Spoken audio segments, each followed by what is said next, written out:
Alright, well, yesterday I managed to get up on my roof here, and I got this entire side over here tinned and steeled up. Today, so far, we've gotten this side retrussed and resheeted. Now we're going to finish up this afternoon with getting this part pulled off and resheeted, so we can get ready and retrussed and resheeted so we can be ready for steel. We'll get the underlayment on. Taking our time. We're kind of in a rush because the skies are cloudy. No particular chance of rain, they say, but you know, they aren't always correct. So here we go, plugging away again. You can see where the new trusses are added to it.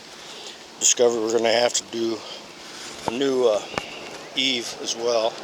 It's all dry rotted. That explained the icicles he was getting. There's a hole right there, a rot hole right there, and there's another rot hole right here on the eave. You can see it by the gutter. So we'll have to pull the gutter off before we lay steel. So that's our accomplishment today, making that huge pile and that mess. So here we go. Another beautiful day for doing some roofing.